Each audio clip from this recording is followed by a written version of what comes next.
And Senator, thank you so much for joining me. Let's start with the looming risk of a government shutdown. You just heard Secretary John Kelly say that President Trump is going to insist on funding for a border wall as part of a stopgap government funding measure that needs to pass by midnight on Friday in order to keep the government open. Are Senate Democrats prepared to shut down the government over this issue? Dana, the Democrats in the House and the Senate are ready to work and cooperate with Republicans to keep our government open. But we told the president and the Republicans weeks ago, don't try any political stunts, don't put any poison pills into this process. Let's just do our responsible, important work of funding this government. We know what this wall is all about. This was a promise made by the president during his campaign. And don't you remember, he said the Mexicans were going to pay for it. Now we know it's going to cost $20 to $70 billion for this wall. And as you said with your interview with General Kelly, we have Democrats and Republicans all along the border opposing this idea. It's a political stunt, an obsession for the president that should not shut down our government.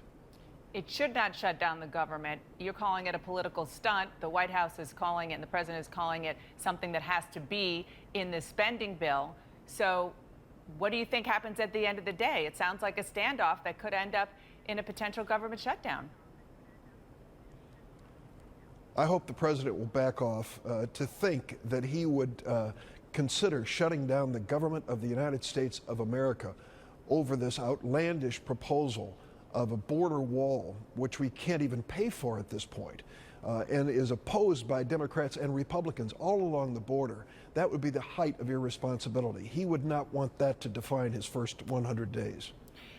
Senator, the Justice Department is stepping up pressure on sanctuary cities that do not comply with federal immigration law. The department sent a letter saying that local jurisdictions have until June 30th to fork over immigration information on individuals who have been arrested.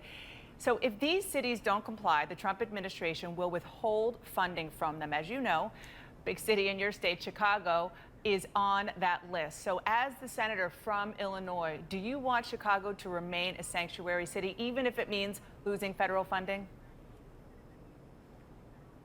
Dana, I wish that Attorney General Sessions, as well as members of the Trump administration, would do what I've done. Sit down with the police chiefs. Ask them point blank, what is the most important thing we can do to maintain law and order and to cooperate with the people who are responsible for keeping our community safe? And they will tell you that this notion of threatening those who are here undocumented is going to cut off sources of information which people use every day in police departments to keep us safe. If you want to have a law and order presidency, speak to the police departments and chiefs who have this responsibility. They will tell you that cutting off funding for cities that are trying to work with all of the population to keep the city safe is exactly the wrong thing to do. Okay, but Senator, the reality in front of you is this threat from the Trump Justice Department that cities like Chicago will no longer get federal funding unless it becomes a non-sanctuary city. It drops that sanctuary city status. So what do you think Chicago should do? Well, what Chicago does and every city does is to share information when they arrest people, fingerprints, for example, with the FBI, so that they can check the backgrounds of individuals. But listen, we have an important responsibility in Chicago and every other city to keep people safe. And we are not going to turn our local police departments into immigration officials. It not only is not our responsibility, secondly, it cuts back on the cooperation in communities where we desperately Chicago need should it. stay a sanctuary So if you want to be city. a law and order president, yes, it should. I support that.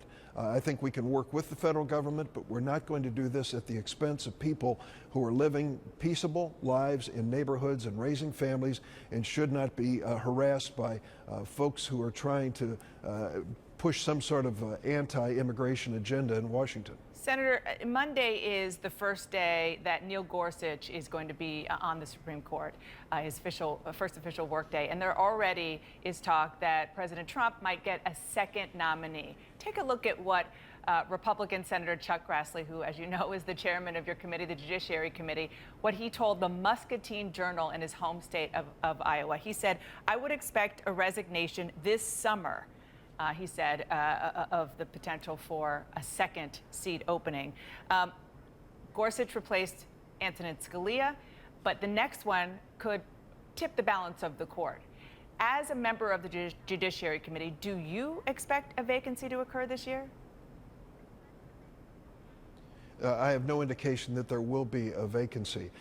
Keep in mind what happened with Neil Gorsuch. In order for him to take this lifetime position on the highest court of the land, the Republicans had to change the Senate rules. So a simple majority vote now is all that's necessary.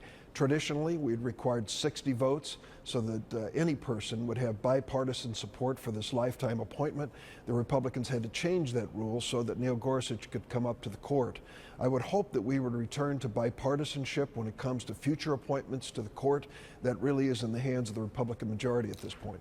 I want to ask you, before we go, as a Democratic leader, about some party politics. A debate broke out in your party this week when Bernie Sanders endorsed a candidate with a pro-life voting record for mayor of Omaha, Nebraska.